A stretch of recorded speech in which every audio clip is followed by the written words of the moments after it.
Imagine a big explosion as you climb through 3,000 feet. Imagine a plane full of smoke. Imagine an engine going clack, clack, clack, clack, clack, clack, clack. Sounds scary. Well, I had a unique seat that day. I was sitting in 1D. I was the only one who could talk to the flight attendants. So I looked at them right away, and they said, no problem. We probably hit some birds. The pilot had already turned the plane around, and we weren't that far. You could see Manhattan. 2 minutes later, 3 things happen at the same time.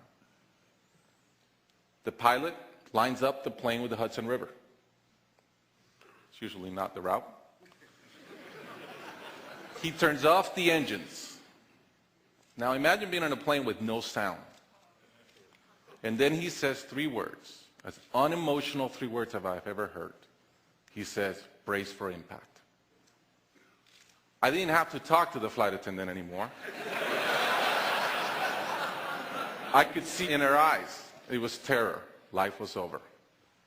And I want to share with you 3 things I learned about myself that day.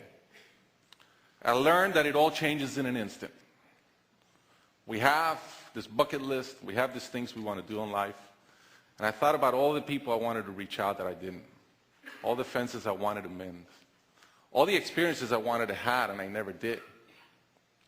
As I thought about that, later on I came up with a saying, which is, I collect bad wines. Because if the wine is ready and the person is there, I'm opening it. I no longer want to postpone anything in life. And that urgency, that purpose has really changed my life. The second thing I learned that day, and this is as we clear the George Washington Bridge, which was by not a lot, I thought about, wow, I really feel one real regret. I've lived a good life.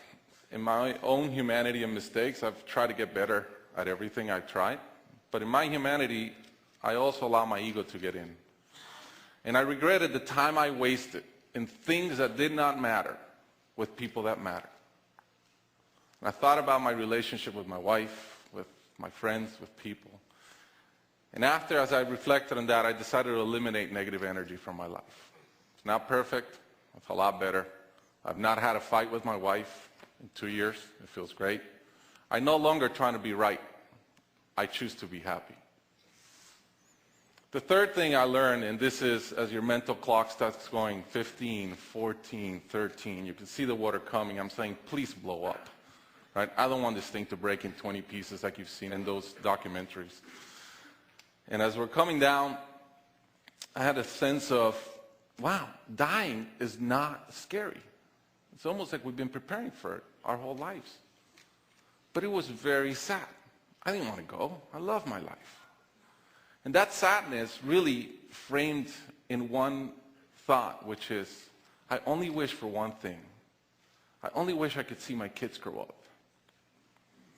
About a month later, I was in a performance by my daughter, first grader, not much artistic talent, yet.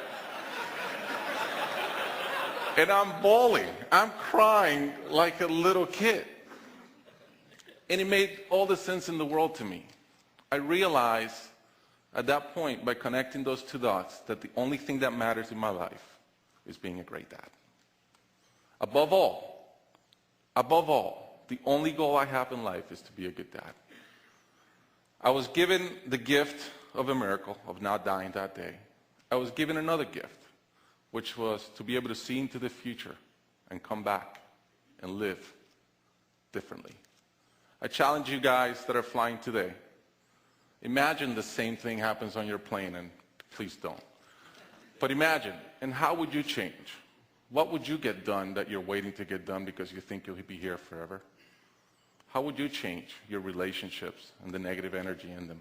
And more than anything, are you being the best parent you can? Thank you.